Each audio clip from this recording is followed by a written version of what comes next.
असल्याचा तुम्ही त्या ठिकाणी स्वतः होता. पोलिसांनी काय सांगितलं आणि तुमचं त्या दाव्यावर काय म्हणणं आहे? हे बघा, मी आत्ता तुमच्या समोर उभा आहे आणि ही घटना घडलेल्याला 1 तास सुद्धा पूर्ण झालेला नाही. माझ्याबरोबर पोलीस डिपार्टमेंट आहे, कायदा आणि सुव्यवस्था बघणारं, आणि ते बघून घेतील, मेडिकल होईल आणि ज्यांनी माझ्यावरती आरोप केलेले आहेत त्या आरोपाची शहानिशा डिपार्टमेंट करेल. आणि असे आरोप करून एक 25 ते 50 मुलांचा मॉब तुम्ही मीडियावरती पूर्ण महाराष्ट्रानं बघितलेलं आहे. दोन्ही बकोट्या पकडल्या होत्या, माझ्या मानगुटी पकडलेली होती आणि मला जिवे मारण्याचा प्रयत्न. माझी एस्कॉर्टची गाडी माझ्याबरोबर होती आणि एक कॉन्स्टेबल म्हणजे गार्डसुद्धा होता. त्यांना फक्त मी माझ्या मित्राच्या घरात जेवत आहे, तुम्ही खाली जावा एवढं मी सांगितलं. ते गेल्या आणि त्यातला जो एक माणूस आहे तो माणूस 5 वाजल्यापासून मला अगोदर दोघंजण भेटूनही गेले. माझ्यावर त्यांनी प्री प्लॅन्ड, त्यांनी पूर्वनियोजित हा कट होता आणि जिवे मारण्याचा हा प्रयत्न होता. आणि मी आत्ता समोर आहे ना, माझ्यावर जर ड्रिंक घेतल्याचा आरोप होत असेल तर मी डिपार्टमेंट बरोबर आहे, पुढच्या गोष्टी सगळ्या होतील पूर्ण. मला बीपीचा त्रास आहे, मी गोळ्या खातोय, मला आत्ता पण मला पाण्याचं हे झालंय, पण मी आता तुमच्या समवेत आहे ना. माझ्यावर जे आरोप आहेत ते आरोप डिपार्टमेंट बघेल, टेस्ट होतील, मेडिकल तर चुकीचं बोलणार नाही. त्यामुळे मी या सगळ्या गोष्टीला मी कुठं पळून नाही गेलेलो, मी कुठं गायब नाही झालेलो, मी डिपार्टमेंट बरोबर आहे. आता मी कुठल्याही गोष्टीला तयार आहे. मी पोलीस डिपार्टमेंट पासून कुठेही पळून गेलेलो नाही. मी इथं आता तुमच्या समोर आहे. विवेकाचा आवाज, ओबीसींचा आवाज, शोषितांचा, वंचितांचा आवाज.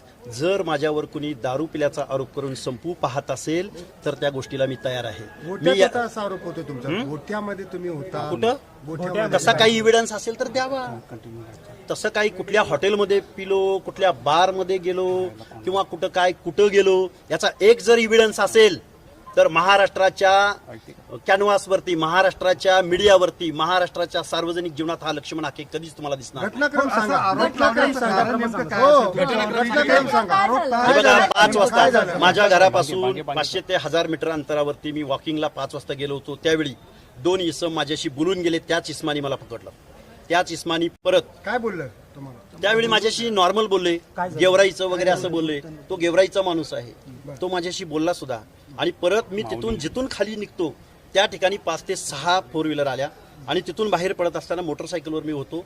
माझे दोन्ही हात पकडले, मानगुटी पकडली आणि मला जिवे मारण्याचा हा प्रयत्न होता.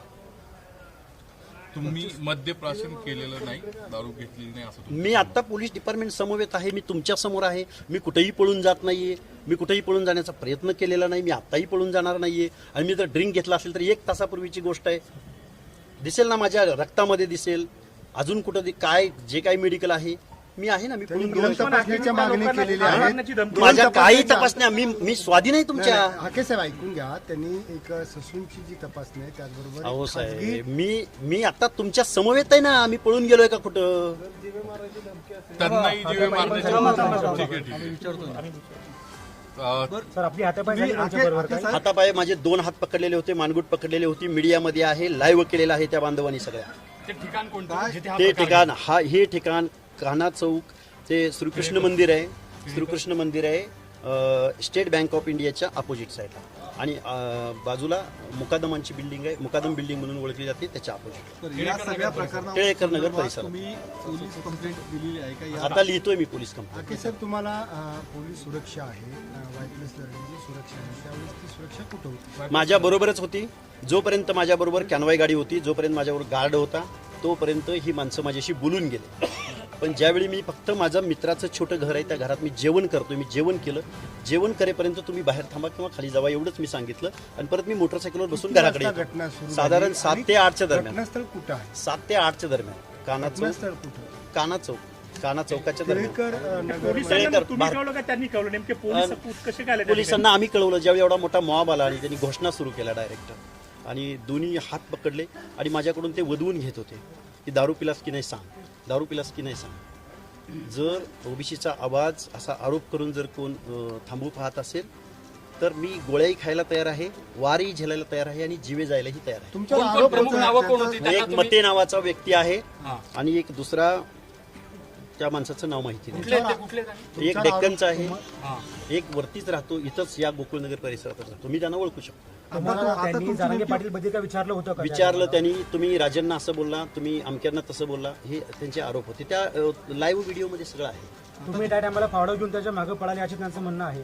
हे बघा, ज्यावेळी 25 माणसं माझ्या अंगावर आले त्यावेळी मी एकटाच होतो. त्यामुळे मी जर कुठं फोडा घेऊन गेलो किंवा काही घेऊन गेलो असेल तर ते दिसेल त्या आपला व्हिडिओमध्ये. कॅनव्हास कुठं होता त्या टायमाला? कॅनवा नव्हता माझ्याबरोबर, हे मी तुम्हाला अगोदरच सांगितलं. खाली तर असेल, तुम्ही खाली घराच्या जवळ असेल किंवा गेला असेल घरी. कॅनवा ज्यावेळी रोडवरून मला जायचं असतं त्यावेळी मी कॅनवाला. पण या सगळ्या संदर्भात आता तुमचं नेमके काय म्हणणं आहे? तुमची काय नेमकी या सगळ्याच्या माझ्या जीवाला धोका आहे.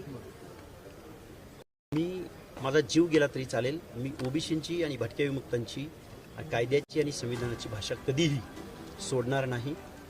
आणि डिपार्टमेंटला माझं सगळं सहकार्य आहे, मी त्यांच्याबरोबर आहे. तुमच्यासोबत असं घडू शकतं म्हणून तुम्हाला सुरक्षा दिलेली आहे अगोदरच. तरी असा प्रकार घडतो तर मग आता हे काय हवंय मात्र काय याला काय म्हणायचं?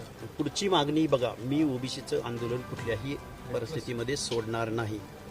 ते द्यायचं का न द्यायचं, आज हा अचानक घडलेला प्रसंग होता. मी माझ्या भागामध्ये किंवा पहिल्यांदा अशा प्रसंगाला मी पहिल्यांदा सामोरं गेलो. खरं तर जालना जिल्ह्यामध्ये या गोष्टी घडत होत्या, त्यावेळी मी तिथल्या CPना वगैरे बोललेलो आहे. परंतु या परिसरामध्ये मी पहिल्यांदा या गोष्टीला सफर झालो आहे. त्यामुळे मी डिपार्टमेंटला बोलेन. ठाके साहेब, आम्ही तुमची बाजू घ्यायला आतमध्ये येत होतो तर आम्हाला अडवलं गेलं. म्हणजे नाही, मला असं वाटतं की तुमची बाजू दिसली जावी. आम्ही तुमच्या समोर आलो, तुम्हाला आम्ही तुमची बाजू विचारत होतो. नाही, डिपार्टमेंटनी दोघांच्याही बाजू ऐकून घेतल्या आणि ते तपास करत आहे. नाही, आम्ही जेव्हा एकच बाजू जेव्हा पुढे येत होती तेव्हा तुमची बाजू घ्यायला आलो होतो. तुमचं काय? मी आलोय ना आता समोर. उशीर झाला ना, या जवळपास उशीर दोन झाला. दोन तास झाले तुम्ही या ठिकाणी येऊन. 2 तास एवढं तुम्ही ज्या गोष्टीला तयार आहे ती मान्य व्हायला 2 तास का लागले? नाही, आता हा डिपार्टमेंटचा भाग आहे. मी माझं मीच बोललो तुम्हाला. मेडिकल टेस्टला तयार आहे. तयार आहे ना, मी आता इथंच आहे. मी इथंच आहे. धन्यवाद. Thank you sir.